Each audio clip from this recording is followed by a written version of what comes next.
Morning all of you. ನಾನು professor SP ಹಾಲೋಳಿ,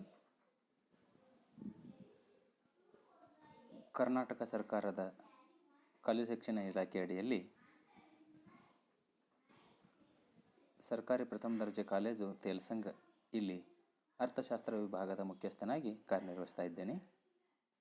ಈ ಹಿಂದೆ ನಾನು ನನ್ನ ಒಂದು ವಿಡಿಯೋ ಲೆಸನ್ನಲ್ಲಿ ಭಾರತ ವಿದೇಶಿ ವ್ಯಾಪಾರದ ಆರಂಭದ ಭಾಗವನ್ನು ತಿಳಿಸಿಕೊಟ್ಟಿದ್ದೇನೆ. ವಿದ್ಯಾರ್ಥಿಗಳೇ, ಇದು BA ಅಂತಿಮ ವರ್ಷದ ರಾಣಿ ಚೆನ್ನಮ್ಮ ವಿಶ್ವವಿದ್ಯಾಲಯದ ಅಡಿಯಲ್ಲಿ BA ಅಂತಿಮ ವರ್ಷದ ಅರ್ಥಶಾಸ್ತ್ರ ಪತ್ರಿಕೆ 2ರ ಅಂತಿಮ ಪಾಠವಾದಂಥ ಅಂತಿಮ ಅಧ್ಯಾಯವಾದಂಥ ಭಾರತ ವಿದೇಶಿ ವ್ಯಾಪಾರ ಅಧ್ಯಾಯದ ಮುಂದುವರಿದ ಭಾಗ. ಸ್ನೇಹಿತರೆ, ಈ ಭಾಗವನ್ನು ನಾವು ಆಲ್ರೆಡಿ ಅಧ್ಯಯನ ಮಾಡಿದ್ದೇವೆ. ಈಗ ಭಾರತದ ಆಮದು ಸಂಯೋಜನೆ. ಸಾಮಾನ್ಯವಾಗಿ ನಮಗೆಲ್ಲರಿಗೂ ಗೊತ್ತಿರುವಂತೆ ಆಮದು ಸಂಯೋಜನೆ, ಭಾರತದ ಆಮದು ಸಂಯೋಜನೆ ಅಂದರೆ ಭಾರತವು ಯಾವ ಯಾವ ಸರಕುಗಳನ್ನು ಆಮದು ಮಾಡಿಕೊಳ್ಳುತ್ತದೆ, ಜಗತ್ತಿನ ಬೇರೆ ಬೇರೆ ರಾಷ್ಟ್ರಗಳಿಂದ ಯಾವ ಯಾವ ಸರಕುಗಳನ್ನು ಆಮದು ಮಾಡಿಕೊಳ್ಳುತ್ತದೆ ಎಂಬುದನ್ನು ನಾವು ಇಲ್ಲಿ ನೋಡಲಾಗ್ತದೆ. ಹಾಗಾದರೆ ಭಾರತ ಯಾವ ಯಾವ ಸರಕುಗಳನ್ನು ಆಮದು ಮಾಡ್ಕೋತದೆ, ಅದರಲ್ಲಿ ನಾವು ಬಹುಮುಖ್ಯವಾಗಿ ಯಾವ ಸರಕನ್ನು ಹೆಚ್ಚಿನ ಪ್ರಮಾಣದಲ್ಲಿ ಆಮದು ಮಾಡ್ಕೊಳ್ತೇವೆ, ಯಾವ ಸರಕನ್ನು ಕಡಿಮೆ ಪ್ರಮಾಣದಲ್ಲಿ ಆಮದು ಮಾಡಿಕೊಳ್ತೇವೆ ಅನ್ನೋದನ್ನು ನೋಡಲಾಗ್ತದೆ. 2018-19 ಸಾಲಿನಲ್ಲಿ 10.74% ಹೆಚ್ಚಳದೊಂದಿಗೆ ಭಾರತ ಸುಮಾರು $530.85 ಬಿಲಿಯನ್ ಭಾರತದ ಆಮದಿನ ಪ್ರಮಾಣ 2018-19 ಸಾಲಿನಲ್ಲಿ ಎಷ್ಟು ಇತ್ತಪ್ಪ ಅಂದರೆ $530.80 ಬಿಲಿಯನ್ ಭಾರತದ ಆಮದು ಪ್ರಮಾಣ ಇತ್ತು ಸ್ನೇಹಿತರೆ. ಇನ್ನು ಭಾರತದ ಆಮದು ಸಂಯೋಜನೆ ಪ್ರಮುಖವಾಗಿ ಭಾರತಕ್ಕೆ ಯಾವ ಯಾವ ಸರಕುಗಳು ಆಮದಾಗುತ್ತವೆ ಅನ್ನೋದನ್ನು ನಾವು ಬಹುಮುಖ್ಯವಾಗಿ 6 ವಿಭಾಗಗಳಲ್ಲಿ ವಿಂಗಡಿಸ್ತಾ ಇದ್ದೀವಿ. 6 ವಿಭಾಗದಲ್ಲಿ ಮೊದಲನೇದಾಗಿ ಯಾವುದಪ್ಪ ಅಂದರೆ ಆಹಾರ ಮತ್ತು ಆಹಾರ ಸಂಬಂಧಿ ಸರಕುಗಳು. ಇಲ್ಲಿ ಸ್ಲೈಡ್ನಲ್ಲಿ ಮೆನ್ಷನ್ ಮಾಡಿರುವಂತೆ ಆಹಾರ ಮತ್ತು ಆಹಾರ ಸಂಬಂಧಿ ಸರಕುಗಳಲ್ಲಿ ಬಹುಮುಖ್ಯವಾಗಿ ಖಾದ್ಯ ತೈಲ, ದ್ವಿದಳ ಧಾನ್ಯಗಳು ಇವುಗಳನ್ನೆಲ್ಲ ಆಮದು ಮಾಡಲಾಗುತ್ತದೆ. ಪ್ರಾರಂಭಿಕ ದಿನದಲ್ಲಿ ಭಾರತದಲ್ಲಿ ಆಹಾರದ ಸರಕುಗಳ ಕೊರತೆ ಕಾರಣಕ್ಕಾಗಿ ಹೆಚ್ಚಿನ ಆಮದುವನ್ನು ಮಾಡ್ಕೊಳ್ತಾ ಇದ್ದರೆ, ಕೆಲವು ಸರಕುಗಳನ್ನು ಜನಸಂಖ್ಯೆಯ ಒತ್ತಡದಿಂದಾಗಿ ಮತ್ತೆ ಕೆಲವು ಸರಕುಗಳನ್ನು ಸರಕುಗಳ ಕೊರತೆಯ ಕಾರಣಕ್ಕಾಗಿ ಹಲವು ಕಾರಣಕ್ಕಾಗಿ ಕೆಲವೊಂದಿಷ್ಟು ಆಹಾರ ಮತ್ತು ಆಹಾರ ಸಂಬಂಧಿ ಸರಕುಗಳನ್ನು ಆಮದು ಮಾಡಿಕೊಳ್ಳಲಾಗುತ್ತಿತ್ತು ಸ್ನೇಹಿತರೆ. ಇಲ್ಲಿ ಬಹುಮುಖ್ಯವಾಗಿ ಆಮದಾಗ್ತಕ್ಕಂಥ ಸರಕುಗಳೆಂದರೆ ಧಾನ್ಯಗಳು, ಈಗ ಆಲ್ರೆಡಿ ಹೇಳಿದಂತೆ ದ್ವಿದಳ ಧಾನ್ಯಗಳು. ಇಲ್ಲಿ ಅತಿ ಹೆಚ್ಚಿನ ಪ್ರಮಾಣದಲ್ಲಿರುವಂಥದ್ದು ಖಾದ್ಯ ತೈಲ, ಗೋಡಂಬಿ ಮುಂತಾದವು. ಒಟ್ಟಾರೆ ಇವುಗಳ ಒಂದು ಪ್ರಮಾಣ 2014-15ರಲ್ಲಿ ಭಾರತದ ಒಟ್ಟು ಆಮದನ್ನು ನಾವು 100 ಅಂತ ತೆಗೆದುಕೊಂಡಾಗ ಈ ಒಟ್ಟು ಆಮದಿನಲ್ಲಿ 14-15ರಲ್ಲಿ 3.9% ಇದ್ದರೆ 2016-17ನೇ ಸಾಲಿನಲ್ಲಿ ಒಟ್ಟು ಆಮದಿನಲ್ಲಿ ಆಹಾರ ಮತ್ತು ಆಹಾರ ಸಂಬಂಧಿ ಸರಕುಗಳ ಪ್ರಮಾಣ 5.6%ಕ್ಕೆ ಸ್ವಲ್ಪ ಪ್ರಮಾಣದ ಹೆಚ್ಚಳ ಆಯಿತು ಸ್ನೇಹಿತರೆ. ಇದಿಷ್ಟು ಆಹಾರ ಸಂಬಂಧಿ ಸರಕುಗಳ ನಂತರ ಇಂಧನ. ನಿಮಗೆಲ್ಲ ಗೊತ್ತಿರ್ತಕ್ಕಂಥ ಭಾರತ ಇಂಧನದ ಸ್ವ ಉತ್ಪಾದನೆ ಎಷ್ಟಿದೆ ಅಂದರೆ ಭಾರತದ ಒಟ್ಟು ಬಳಕೆಯ 30% ಮಾತ್ರ ಇಂಧನದ ಉತ್ಪಾದನೆಯನ್ನು ಮಾಡ್ತದೆ. ಉಳಿದಂಥ 70% ನಾವು ವಿದೇಶಿಯಿಂದ ಆಮದು ಮಾಡಿಕೊಳ್ಳುವ ಅನಿವಾರ್ಯತೆಯನ್ನು ತಂದೊಡ್ಡಿದೆ ಸ್ನೇಹಿತರೆ. ಈ ವಿಚಾರವಾಗಿ ಭಾರತ ಅತಿ ಹೆಚ್ಚಿನ ಪ್ರಮಾಣದ ಆಮದು ಸರಕು ಯಾವುದಪ್ಪ ಅಂದರೆ ಅದು ಇಂಧನ. ಅದರಲ್ಲಿ ಕಲ್ಲಿದ್ದಲು ಮತ್ತು ಕಚ್ಚಾ ತೈಲಗಳನ್ನು ಆಮದು ಮಾಡಿಕೊಳ್ಳಲಾಗುತ್ತದೆ. ಭಾರತದ ಒಟ್ಟು ಆಮದಿನ ಪ್ರಮಾಣ 2014-15ನೇ ಸಾಲಿನಲ್ಲಿ 34.2% ಭಾರತ ಒಟ್ಟು ಆಮದಿನಲ್ಲಿ ಇದರ ಪ್ರಮಾಣ 34%, ಸರಿಸುಮಾರು 35% ಇದೆ ಅಂತ ಹೇಳ್ಬೋದು. 2016-17ನೇ ಸಾಲಿನಲ್ಲಿ ಇದರ ಪ್ರಮಾಣ 27%ಕ್ಕೆ ಇಳಿಕೆ ಆಯಿತು. ಈ ಒಂದು ಪ್ರಮಾಣದ ಇಳಿಕೆ, ಭಾರತದ ಇಂಧನದ ಆಮದಿನ ಪ್ರಮಾಣ ಇಳಿಕೆ ಯಾವಾಗಲೂ ಭಾರತದ ಆರ್ಥಿಕತೆಗೆ ಅನುಕೂಲಕರವಾಗಿ ಪರಿಣಮಿಸುತ್ತದೆ. ನಂತರದ ಸ್ಥಾನದಲ್ಲಿ ಬರ್ತಕ್ಕಂಥದ್ದು ರಸಗೊಬ್ಬರಗಳು. ನಿಮಗೆಲ್ಲ ಗೊತ್ತಿರ್ತಕ್ಕಂತೆ ಭಾರತ ಬಹುದೊಡ್ಡ ಕೃಷಿ ಪ್ರಧಾನ ರಾಷ್ಟ್ರ. Agriculture is the back bone of Indian economy ಅಂತ ನಾವೆಲ್ಲ ಕರಿತೀವಿ.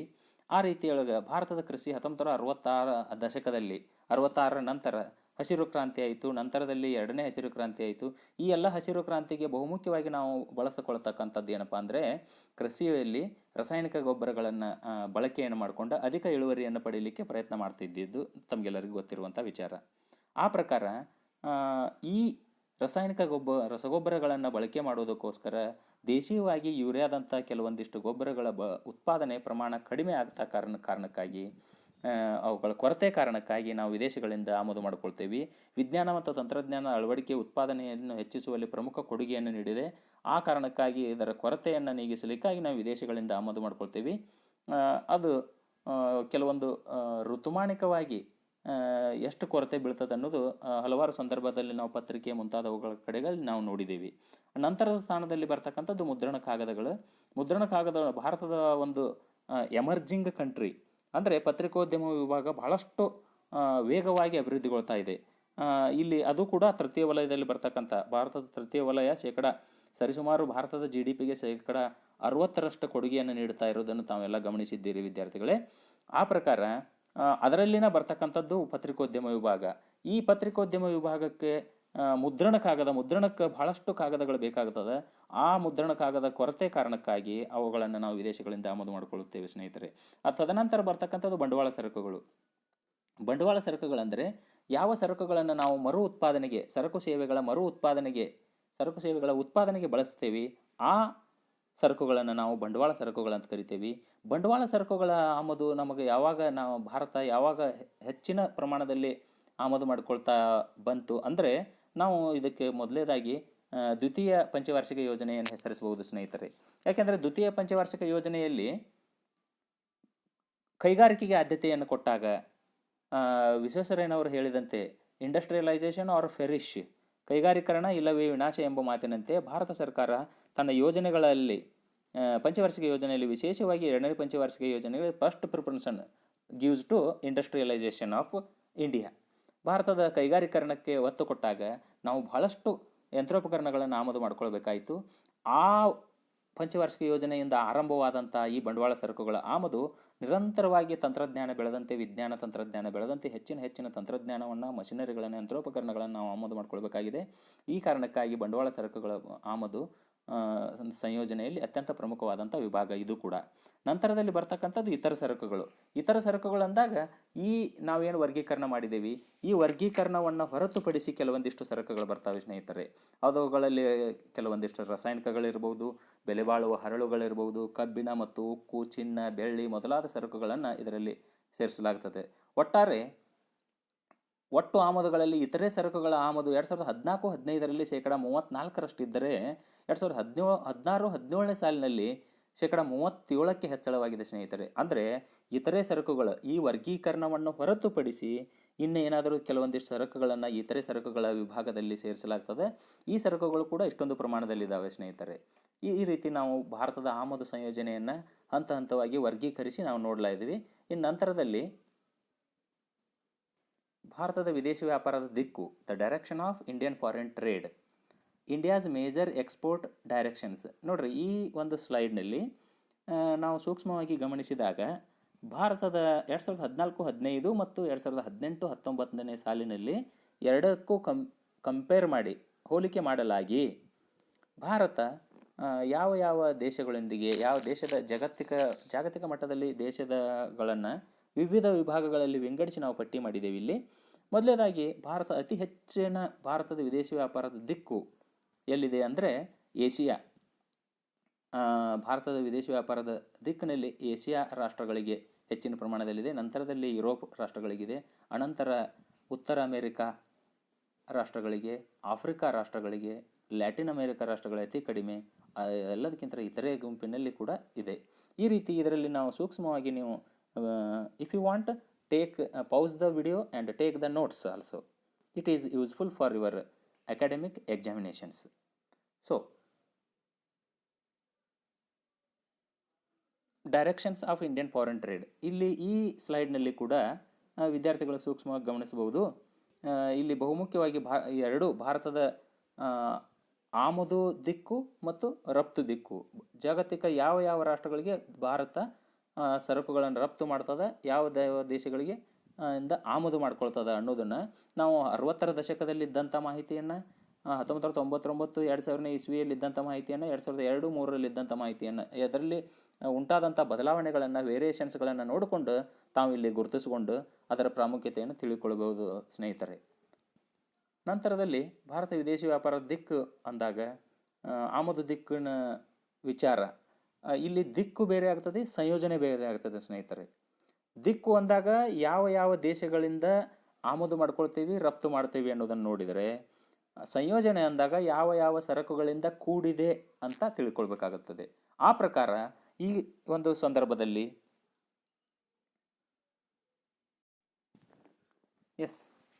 ಭಾರತದ ವಿದೇಶಿ ವ್ಯಾಪಾರದ ದಿಕ್ಕು ಅಂದಾಗ ನಾವು ಯಾವ ಯಾವ ದೇಶಗಳಿಂದ ಆಮದು ಮಾಡಿಕೊಳ್ಳುತ್ತೇವೆ ನೋಡ್ರಿ. ಸಾಮಾನ್ಯವಾಗಿ ನಾವು ಗಮನಿಸಿದಾಗ ಭಾರತದ ನೆರೆಹೊರೆಯ ರಾಷ್ಟ್ರಗಳಾದಂಥ ಭಾರತ ಏಷ್ಯಾ ಖಂಡದಲ್ಲಿರ್ತಕ್ಕಂಥ ಒಂದು 2ನೇ ಬಹುದೊಡ್ಡ ದೇಶ. ಅದರಲ್ಲಿ ನೆರೆಹೊರೆಯ ರಾಷ್ಟ್ರಗಳಿಂದ ನಾವು ಹೆಚ್ಚಿನ ಪ್ರಮಾಣದ ಆಮದುಗಳನ್ನು ಮಾಡ್ಕೊಳ್ತೇವೆ ಸ್ನೇಹಿತರೆ. ಪ್ರಮುಖವಾಗಿ ಏಷ್ಯಾದ ರಾಷ್ಟ್ರಗಳಿಂದ 60% ಆಮದು ಮಾಡ್ಕೊಳ್ತೀವಿ. ಅವುಗಳಲ್ಲಿ ಬಹುಮುಖ್ಯವಾಗಿ ಚೀನಾ, ಇಂಡೋನೇಷ್ಯಾ, ಜಾವಾ, ಸುಮಾತ್ರ, ಆಗ್ನೇಯ ಏಷ್ಯಾದ ರಾಷ್ಟ್ರಗಳು ಅಂತ ಹೇಳ್ಬೋದು, ಚೀನಾ ಅಂತ ಹೇಳ್ಬೋದು, ಜಪಾನ್ ಇರಬಹುದು. ಈ ಎಲ್ಲ ಸುತ್ತಮುತ್ತಲಿನ ರಾಷ್ಟ್ರಗಳಿಂದ ನಾವು 60% ನಮ್ಮ ಆಮದು ಏಷ್ಯಾದ ರಾಷ್ಟ್ರಗಳಿಂದಿದೆ. ನಂತರದ ಸ್ಥಾನದಲ್ಲಿ ಬರ್ತಕ್ಕಂಥದ್ದು ಯುರೋಪಿಯನ್ ರಾಷ್ಟ್ರಗಳು, ಯುರೋಪಿಯನ್ ಕಂಟ್ರೀಸ್. ಈ ಯುರೋಪ್ ರಾಷ್ಟ್ರಗಳಲ್ಲಿ ಇಂಗ್ಲೆಂಡ್ ಬಹುಮುಖ್ಯವಾಗಿತ್ತು ಮೊದಲಿನ ಅವಧಿಯಲ್ಲಿ. ನಂತರ ದಿನಗಳಲ್ಲಿ ಸ್ಥಾನ ಬದಲಾವಣೆ ಆಗ್ತಾ ಬಂತು ಸ್ನೇಹಿತರೆ. ಇಲ್ಲಿ ಇತ್ತೀಚಿನ ದಿನಗಳಲ್ಲಿ ಜರ್ಮನಿಯೊಂದಿಗಿನ ವ್ಯಾಪಾರ ಹೆಚ್ಚಿನ ಪ್ರಮಾಣದಲ್ಲಿ ಆಗಿದ್ದು ನಮಗೆ ಕಂಡು ಬರ್ತಾ ಇದೆ.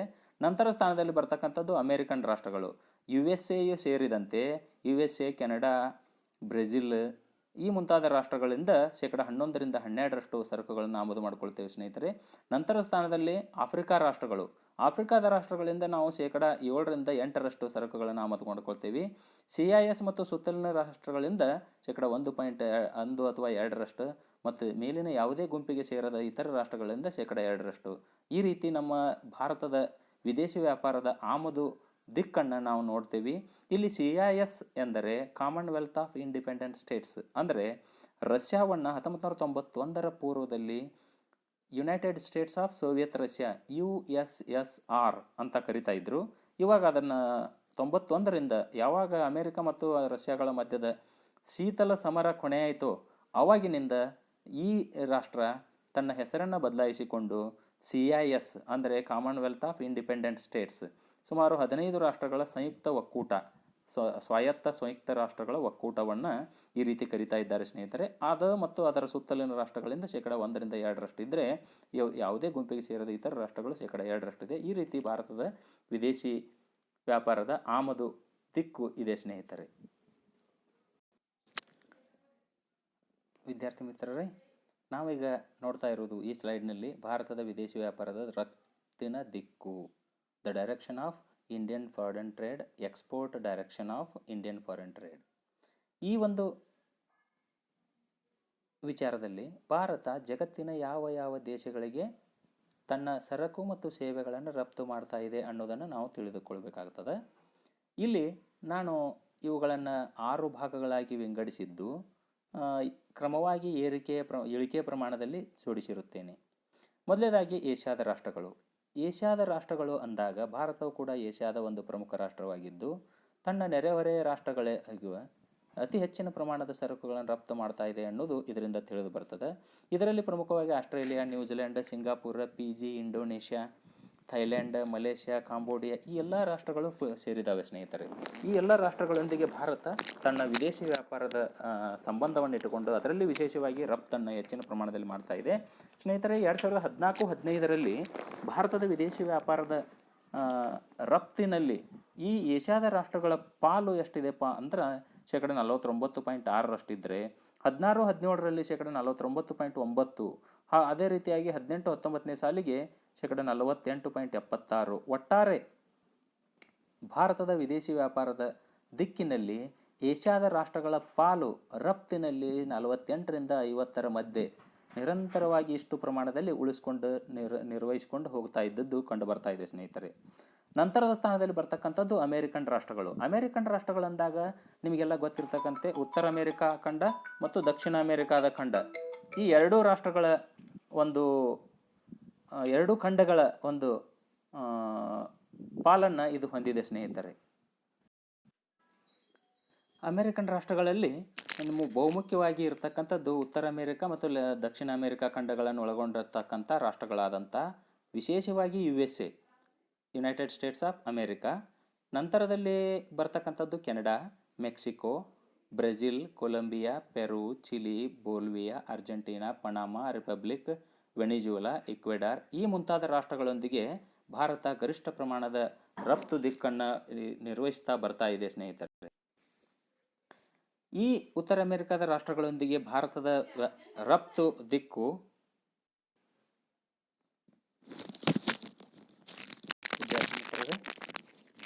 ಏಷ್ಯಾದ ಅಮೆರಿಕದ ರಾಷ್ಟ್ರಗಳ ಒಟ್ಟು ರಫ್ತಿನ ಪ್ರಮಾಣದಲ್ಲಿ 2014-15ರಲ್ಲಿ 19%ರಷ್ಟಿದ್ದರೆ 2016-17ರಲ್ಲಿ 19.9ಕ್ಕೆ ಏರಿದರೆ 18-19ರಲ್ಲಿ 21%ರಷ್ಟು ಹೆಚ್ಚಳ ಆಯಿತು.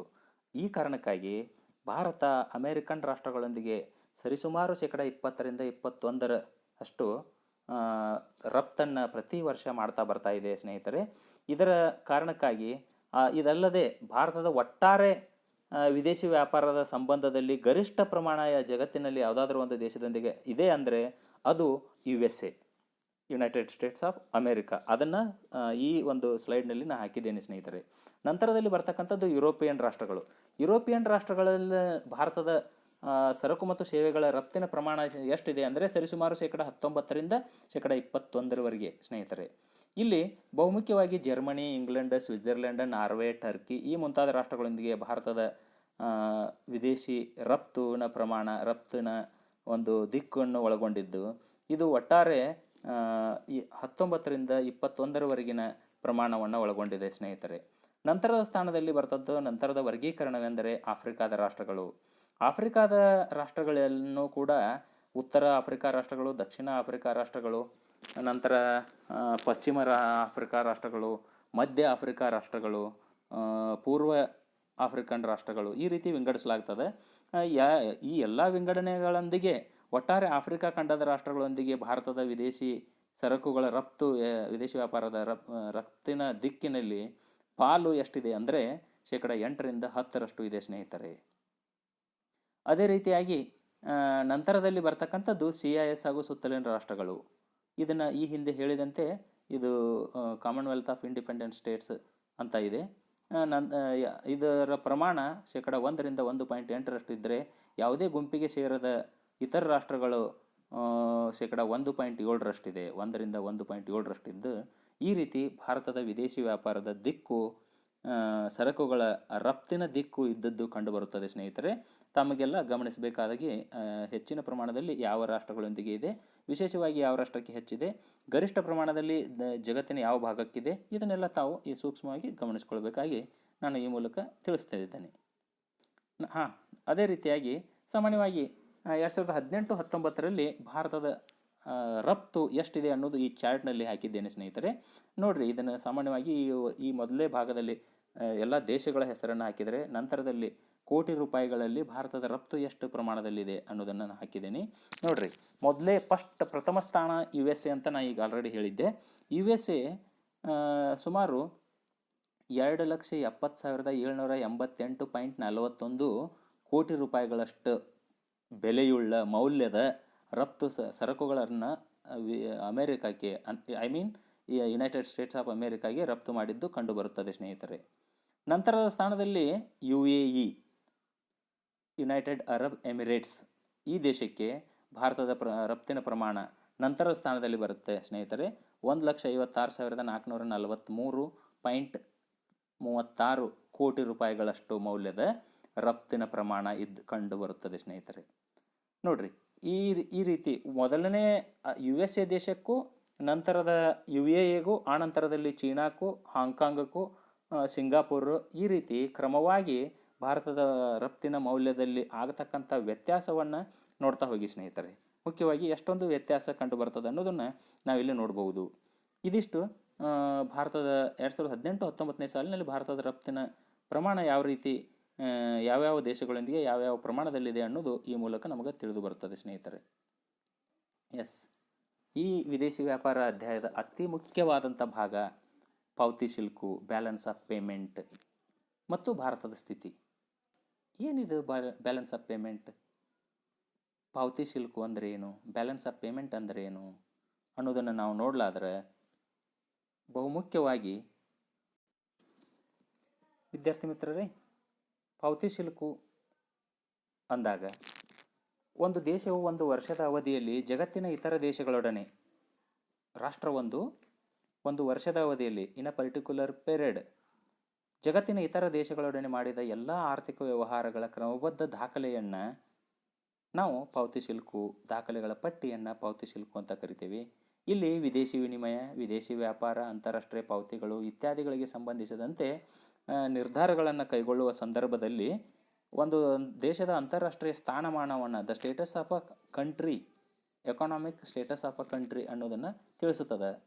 ಇಲ್ಲಿ ಸಾಮಾನ್ಯವಾಗಿ ಪಾವತಿ ಶಿಲ್ಕು ನೋಡ್ರಿ, ಇದು ಒಂದು ದೇಶ ವಿದೇಶಗಳಿಗೆ ಕಳಿಸಿದಂಥ, ರಫ್ತು ಮಾಡಿದಂಥ ಸರಕು ಸೇವೆಗಳ ಮೌಲ್ಯ, ವಿದೇಶಗಳಿಂದ ಆಮದು ಮಾಡಿಕೊಂಡಂಥ ಸರಕು ಸೇವೆಗಳ ಮೌಲ್ಯ, ಇವರು ಪಾವತಿಸಬೇಕಾದಂತಹ ಪ್ರಮಾಣ, ಸ್ವೀಕರಿಸಬಹುದಾದಂಥ ಪ್ರಮಾಣ ಎಲ್ಲವನ್ನು ಒಳಗೊಂಡಿರುತ್ತದೆ ಸ್ನೇಹಿತರೆ. ಈ ವಿಚಾರವಾಗಿ ಈ ಪಾವತಿ ಶಿಲ್ಕಿನ ಅರ್ಥವನ್ನು ನೋಡಿದ ನಂತರ ಒಂದು ದೇಶವು ಒಂದು ವರ್ಷದ ಅವಧಿಯಲ್ಲಿ ಜಗತ್ತಿನ ಇತರ ದೇಶಗಳೊಂದಿಗೆ ಮಾಡಿದ ಎಲ್ಲ ರೀತಿಯ ಆರ್ಥಿಕ ವ್ಯವಹಾರಗಳ ಕ್ರಮಬದ್ಧವಾದಂಥ ದಾಖಲೆಗಳ ಪಟ್ಟಿಯನ್ನು ಪಾವತಿ ಶಿಲ್ಕು ಅಂತ ಕರಿತೀವಿ. ಈ ಪಾವತಿ ಶಿಲ್ಕಿನಲ್ಲಿ 3 ಸನ್ನಿವೇಶಗಳು ಬರುತ್ತವೆ ಸ್ನೇಹಿತರೆ. 3 ಸನ್ನಿವೇಶಗಳಂದರೆ ಯಾವುವು, ಅವು ಯಾವುದಕ್ಕೆ ಸಂಬಂಧಿಸಿದವೆ, ಅವು ಯಾವ ಸ್ಥಿತಿಯನ್ನು ಸೂಚಿಸುತ್ತವೆ ಅನ್ನೋದನ್ನು ನಾವು ಈ ಮೂಲಕ ನೋಡ್ಬೋದು. ಮೊದಲನೇದಾಗಿ ಮೀಗುತೆ ಪಾವತಿ ಶಿಲ್ಕು. ಮೀಗುತೆ ಪಾವತಿ ಶಿಲ್ಕಿನಲ್ಲಿ ಒಂದು ದೇಶವು ರಫ್ತು 100 ಕೋಟಿ ಅಂತ ಅಂದಾಗ ಆಮದು ಪ್ರಮಾಣ 80 ಕೋಟಿ ಅಂತ ಆದರೆ ಮೀಗುತೆ ಪಾವತಿ ಶಿಲ್ಕಿನಲ್ಲಿ ರಫ್ತು 100 ಕೋಟಿ ಅಂತ ಕಲ್ಪಿಸಿಕೊಂಡಾಗ ಆಮದು ಪ್ರಮಾಣ 80 ಕೋಟಿ ಅಂತ ಕಲ್ಪಿಸಿಕೊಂಡಾಗ ಅವುಗಳನ್ನು ಲೆಕ್ಕಾಚಾರ ಮಾಡಿದಾಗ 20% ಅಂದರೆ 20 ಕೋಟಿಯಷ್ಟು ಮೀಗುತೆ, ಅಧಿಕ ಸರ್ಪ್ಲಸ್ ಅಂತ ನಾವೇನು ಕರಿತೀವಿ, ಹೆಚ್ಚಿನ ಪ್ರಮಾಣದ ಒಂದು ಮೌಲ್ಯ ಭಾರತಕ್ಕೆ, ಆ ಒಂದು ದೇಶಕ್ಕೆ ದೊರೆಯುತ್ತದೆ. ಈ ರೀತಿಯ ಸನ್ನಿವೇಶವನ್ನು ಮೀಗುತೆ ಪಾವತಿ ಶಿಲ್ಕು ಅಥವಾ ಸರ್ಪ್ಲಸ್ ಪಾವತಿ ಶಿಲ್ಕು ಅಂತ ಕರೀತಾರೆ ಸ್ನೇಹಿತರೆ. ಅದೇ ರೀತಿಯಾಗಿ ಒಂದು ದೇಶದ ರಫ್ತು ಮತ್ತು ಒಂದು ದೇಶದ ಆಮದಿನ ಮೌಲ್ಯ ಸಮಾನವಾಗಿದ್ದರೆ, ಈಕ್ವಲ್ ಆಗಿದ್ದರೆ ಸಮತೋಲಿತ ಪಾವತಿ ಶಿಲ್ಕು ಅಂತ ಕರೀತಾರೆ. ಇದು ಯಾವುದೇ ಒಂದು ದೇಶಕ್ಕೆ ಒಳ್ಳೆಯದಾದಂಥ ಸ್ಥಿತಿ ಅಥವಾ ವಿದ್ಯಮಾನ ಅಂತ ಹೇಳ್ಬೋದು ಸ್ನೇಹಿತರೆ. ನಂತರದಲ್ಲಿ ಬರ್ತಕ್ಕಂಥದ್ದು ರಫ್ತು ಹೆಚ್ಚಾಗಿದ್ದು ಆಮದಿನ ಪ್ರಮಾಣ ಕಡಿಮೆಯಾಗಿದ್ದರೆ, ಉದಾಹರಣೆಗೆ ಈ ಒಂದು ಉದಾಹರಣೆಯನ್ನು ತೆಗೆದುಕೊಂಡರೆ ರಫ್ತು 100 ಕೋಟಿ, ಆಮದು 120 ಕೋಟಿ ಇದ್ದಾಗ ಕೊರತೆ 20ರಷ್ಟು ಕೊರತೆ ಆಗುತ್ತದೆ. ಇದನ್ನು ಅನಾನುಕೂಲಕರ ಪಾವತಿ ಶಿಲ್ಕು ಅಥವಾ ಕೊರತೆ ಪಾವತಿ ಶಿಲ್ಕು ಅಂತ ಕರೀತಾರೆ. ಈ ರೀತಿಯ ಸ್ಥಿತಿ ಯಾವುದೇ ಒಂದು ದೇಶಕ್ಕೆ ಅನಾನುಕೂಲಕರ ಆರ್ಥಿಕ ಸನ್ನಿವೇಶವಾಗಿದೆ ಸ್ನೇಹಿತರೆ. ಭಾರತ ಕೆಲವೊಂದಿಷ್ಟು ವರ್ಷಗಳನ್ನು, ಬೆರಳೆಣಿಕೆಯ ವರ್ಷಗಳನ್ನು ಬಿಟ್ಟರೆ ಪ್ರತಿ ವರ್ಷವೂ ಅನಾನುಕೂಲಕರ ಪಾವತಿ ಶಿಲ್ಕು ಅಥವಾ ಕೊರತೆ ಪಾವತಿ ಶಿಲ್ಕನ್ನು ಪಡೆದುಕೊಂಡದ್ದನ್ನು, ಸ್ಥಿತಿ ವಿದ್ಯಮಾನವನ್ನು ಹೊಂದಿರುವುದನ್ನು ನಾವು ಈ ಹಿಂದಿನ ಎಲ್ಲ ಅಂಕಿ ಸಂಖ್ಯೆಗಳ ಮೂಲಕ ನೋಡಿದ್ದೇವೆ ಸ್ನೇಹಿತರೆ. ನಂತರದಲ್ಲಿ ಪಾವತಿ ಶಿಲ್ಕಿನ ರಚನೆ, the structure of the balance of payment. Structure of the balance of payment ಅಂತ ನೋಡಿದಾಗ ಈ ಪಾವತಿ ಶಿಲ್ಕಿನ ರಚನೆಯಲ್ಲಿ ಮುಖ್ಯವಾಗಿ ಚಾಲ್ತಿ ಖಾತೆ, ಬಂಡವಾಳ ಖಾತೆ ಮತ್ತು ಅಧಿಕೃತ ಮೀಸಲು ಖಾತೆ, ಈ 3 ರೀತಿಯ ಖಾತೆಗಳನ್ನು ನಾವು ನೋಡ್ತೀವಿ. ಮೊದಲನೇದಾಗಿ ಚಾಲ್ತಿ ಖಾತೆ. ಚಾಲ್ತಿ ಖಾತೆ ಅಂದರೆ ಪಾವತಿ ಶಿಲ್ಕಿನ ಚಾಲ್ತಿ ಖಾತೆಯಲ್ಲಿ ಸರಕು ಮತ್ತು ಸೇವೆಗಳು ಹಾಗೂ ವರ್ಗಾವಣೆ ಪಾವತಿಗಳ ಆಮದು ಹಾಗೂ ರಫ್ತನ್ನು ದಾಖಲಿಸಲಾಗುತ್ತದೆ. ಚಾಲ್ತಿ ಖಾತೆಯಲ್ಲಿ 3 ವಿಭಾಗಗಳಿವೆ. ಇಲ್ಲಿ ಏನು ಮಾಡುತ್ತಾರೆ ಅನ್ನೋದು ತಿಳಿತಲ್ಲ ಸ್ನೇಹಿತರೆ. ಇಲ್ಲಿ ಮುಖ್ಯವಾಗಿ ಸರಕು ಮತ್ತು ಸೇವೆಗಳ ಹಾಗೂ ವರ್ಗಾವಣೆ ಪಾವತಿಗಳ ಆಮದು ಮತ್ತು ರಫ್ತು. ಯಾವುದರ ಆಮದು ರಫ್ತು? ಸರಕು ಮತ್ತು ಸೇವೆಗಳ ಹಾಗೂ ವರ್ಗಾವಣೆ ಪಾವತಿಗಳ ಆಮದು ಮತ್ತು ಇವುಗಳ ರಫ್ತನ್ನು ದಾಖಲಿಸಲಾಗ್ತದೆ. ಇದು ಒಟ್ಟಾರೆ 3 ವಿಭಾಗಗಳನ್ನು ಒಳಗೊಂಡಿದೆ ಸ್ನೇಹಿತರೆ. ಮೊದಲನೇದಾಗಿ ವ್ಯಾಪಾರಿ ಖಾತೆ, ನಂತರದಲ್ಲಿ ಸೇವೆಗಳ ಖಾತೆ, ಅನಂತರದಲ್ಲಿ ವರ್ಗಾವಣೆ ಪಾವತಿಗಳು. ಮೊದಲನೇದಾಗಿ ವ್ಯಾಪಾರಿ ಖಾತೆ ಅಂದಾಗ ವ್ಯಾಪಾರಿ ಚಾಲ್ತಿ ಖಾತೆಯ ಒಳಗೊಂಡಿರುವಂಥ ವ್ಯಾಪಾರಿ ಖಾತೆಯಲ್ಲಿ ಸರಕುಗಳ ವ್ಯವಹಾರವನ್ನು ದಾಖಲಿಸಲಾಗ್ತದೆ. ಅಂದರೆ ಕಣ್ಣಿಗೆ ಕಾಣುವಂತಹ ಗೋಚರಿತ ಸರಕುಗಳ ಆಮದು ಮತ್ತು ಗೋಚರಿತ ಸರಕುಗಳ ರಫ್ತುಗಳ ಮೌಲ್ಯವನ್ನು ಈ ವ್ಯಾಪಾರಿ ಖಾತೆ ಒಳಗೊಂಡಿರ್ತದೆ. ನಂತರದಲ್ಲಿ ಬರ್ತಕ್ಕಂಥದ್ದು ಸೇವೆಗಳ ಖಾತೆ, ಸರ್ವಿಸ್ ಅಕೌಂಟ್. ಸರ್ವಿಸ್ ಅಕೌಂಟ್ ನಾವು ಒಂದು ದೇಶ ವಿದೇಶಗಳಿಗೆ ನೀಡಿದ ಸೇವೆಗಳಿಂದ ಗಳಿಕೆ ಮತ್ತು ವಿದೇಶಿಯರಿಗೆ ನಮ್ಮ ದೇಶದವರಿಗೆ ನೀಡಿದಂಥ ಸೇವೆಗಳನ್ನು ಪಾವತಿಯನ್ನು ದಾಖಲಿಸಲಾಗುತ್ತದೆ ಸ್ನೇಹಿತರೆ. ಅಂದರೆ ಇದು ಸೇವೆಗಳ ರಫ್ತು, ಸೇವೆಗಳ ಆಮದು ಮೌಲ್ಯವನ್ನು ಪ್ರಮಾಣವನ್ನು ಇದರಲ್ಲಿ ಸೇವೆಗಳ ಖಾತೆಯಲ್ಲಿ ದಾಖಲಿಸಲಾಗುತ್ತದೆ ಸ್ನೇಹಿತರೆ. ಇಲ್ಲಿ ದಾಖಲಿಸ್ತಕ್ಕಂಥ ಅಂಶಗಳು ಯಾವಪ್ಪ ಅಂದರೆ ಬ್ಯಾಂಕಿಂಗ್ ಇರ್ಬೋದು, ಬ್ಯಾಂಕಿಂಗ್ ಸೇವೆ ಇರ್ಬೋದು, ವಿಮಾ ಸೇವೆ ಇರ್ಬೋದು, ಸಾರಿಗೆ ಸೇವೆ ಇರ್ಬೋದು, ಪ್ರವಾಸೋದ್ಯಮ ಸೇವೆ ಇರ್ಬೋದು. ಇದರ ಜೊತೆಗೆ ವಿದೇಶಿ ಹೂಡಿಕೆಯಾಗಿ ಆಯತಗಳಾಗಿರುವ ವಿದೇಶಿ ಹೂಡಿಕೆಯಿಂದ ಬರತಕ್ಕಂಥ ಬಡ್ಡಿ ಲಾಭಾಂಶಗಳನ್ನು, ವಿದೇಶಿ ಹೂಡಿಕೆಯ ಮೇಲಿನ ಲಾಭಗಳನ್ನು ಇತ್ಯಾದಿ ಎಲ್ಲ ಸೇವೆಗಳನ್ನು ಮತ್ತು ಮಾಡಲಾದ ಪಾವತಿಗಳನ್ನು, ಪಡೆದುಕೊಂಡಂಥ ಗಳಿಕೆಗಳನ್ನು ಇದರಲ್ಲಿ ದಾಖಲಿಸಲಾಗುತ್ತದೆ ಸ್ನೇಹಿತರೆ. ಈ ರೀತಿ ಇದು ಸರಕು ಸೇವೆಗಳ ರಫ್ತು, ಸೇವೆಗಳ ಆಮದು ಮೌಲ್ಯವನ್ನು ಇದರಲ್ಲಿ ದಾಖಲಿಸಲಾಗುತ್ತದೆ. ನಂತರದಲ್ಲಿ ಬರ್ತಕ್ಕಂಥದ್ದು ಅಧಿಕೃತ ಮೀಸಲು ಖಾತೆ ಅಥವಾ ಹೊಂದಾಣಿಕೆ ಖಾತೆ.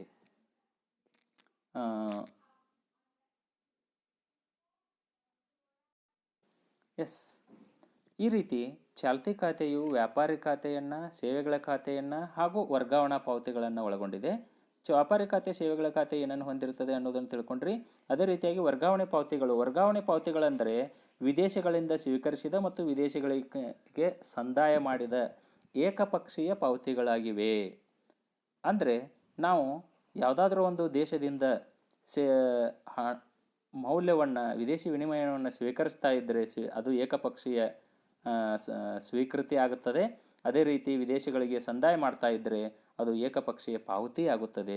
ಕೆಲವು ವರ್ಗಾವಣೆ ಪಾವತಿಗೆ ಉದಾಹರಣೆಗಳೆಂದರೆ ಕಲ್ಯಾಣ ಕಾರ್ಯಕ್ರಮಗಳಿಗಾಗಿ ನೀಡಿದಂಥ ಹಣಕಾಸಿನ ಅನುದಾನ. ಉದಾಹರಣೆಗೆ ಸ್ನೇಹಿತರೆ, ಈಗ ಕೆಲವೊಂದು 3-4 ವರ್ಷಗಳ ಹಿಂದೆ ನೇಪಾಳದಲ್ಲಿ ಉಂಟಾದ ಒಂದು ಭೂಕಂಪದ ಸಂದರ್ಭದಲ್ಲಿ ಭಾರತ ಸುಮಾರು 1,000 ಕೋಟಿ ಹಣವನ್ನು ಪಾವತಿಸಿತು. ಆ ಹಣ ಈ ಒಂದು ಸಂದರ್ಭದಲ್ಲಿ ಕಲ್ಯಾಣ ಕಾರ್ಯಕ್ರಮಗಳಾಗಿ ನೀಡಿದ ಹಣಕಾಸಿನ ಅನುದಾನದ ರೀತಿಯಲ್ಲಿ ದಾಖಲಾಗುತ್ತದೆ ಸ್ನೇಹಿತರೆ. ಕೆಲವು ವ್ಯವಹಾರ ಉದ್ಯಮಗಳಿಗೆ ನೀಡಿದ ಸಹಾಯಧನ, ಸಾಮಾಜಿಕ ಭದ್ರತೆ, ಈ ಮುಂತಾದ ಅಂಶಗಳು ವರ್ಗಾವಣೆ ಪಾವತಿಯಲ್ಲಿ ಬರುತ್ತವೆ ಸ್ನೇಹಿತರೆ. ಇದಿಷ್ಟು ಇಲ್ಲಿವರೆಗೆ ನಾವು ತಿಳಿದುಕೊಂಡ್ವಿ. ಇನ್ನು ಮುಂದಿನ ಒಂದು ವಿಡಿಯೋದಲ್ಲಿ ನಾನು ಬಂಡವಾಳ ಖಾತೆ, ಪಾವತಿ ಸಿಲುಕಿನ ರಚನೆಯಲ್ಲಿ ಬರ್ತಕ್ಕಂಥ ಬಂಡವಾಳ ಖಾತೆ ಮತ್ತು ಅಧಿಕೃತ ಮೀಸಲು ಹೊಂದಾಣಿಕೆ ಖಾತೆ ಮುಂದಿನ ವಿಚಾರಗಳನ್ನು ಮುಂದಿನ ಒಂದು ವಿಡಿಯೋ ಕ್ಲಾಸ್ನಲ್ಲಿ ಹೇಳುತ್ತೇನೆ ಸ್ನೇಹಿತರೆ. ಈ ಒಂದು ವಿಡಿಯೋ ನಿಮಗೆ ಲೈಕ್ ಆಗಿದ್ದರೆ ಲೈಕ್ ಮಾಡಿ, ಪಕ್ಕದಲ್ಲಿರ್ತಕ್ಕಂಥ ಸಬ್ಸ್ಕ್ರೈಬ್ ಬಟನ್ನ ಮೇಲೆ ಪ್ರೆಸ್ ಮಾಡಿ ಸಬ್ಸ್ಕ್ರೈಬ್ ಆಗಿ, ನಂತರದಲ್ಲಿ ಬರ್ತಕ್ಕಂಥ ಬೆಲ್ ಐಕಾನ್ ಮೇಲೆ ಕ್ಲಿಕ್ ಮಾಡಿ for getting further notifications friends. ಈ ರೀತಿ ನೀವು ಇದನ್ನು ಬಳಸಿಕೊಂಡು ಸರಿಯಾಗಿ ಅಧ್ಯಯನ ಮಾಡಿ ಈ ಲಾಕ್ಡೌನ್ ಅವಧಿಯಲ್ಲಿ ಗರಿಷ್ಠ ಪ್ರಮಾಣದಲ್ಲಿ ಇದರ ಉಪಯೋಗವನ್ನು ಪಡೆದುಕೊಂಡು ಪರೀಕ್ಷೆಗಳನ್ನು ಎದುರಿಸ್ತೀರಾ ಅಂಥೇಳಿ ನಾನು ನಿಮ್ಮೆಲ್ಲರನ್ನು ಅಭಿನಂದಿಸ್ತಾ ಈ ಲಾಕ್ಡೌನ್ ಅವಧಿಯಲ್ಲಿ ಸಮಯವನ್ನು ವ್ಯರ್ಥ ಮಾಡದೆ ಸ್ಟೇ ಹೋಮ್ ಬಿ ಸೇಫ್ ಅಂತ ತಮ್ಮಲ್ಲಿ ವಿನಂತಿಸಿಕೊಳ್ತಾ ಈ ನನ್ನ ವಿಡಿಯೋ ಪಾಠವನ್ನು ಮುಗಿಸ್ತಾ ಇದ್ದೇನೆ ವಿದ್ಯಾರ್ಥಿಗಳೇ.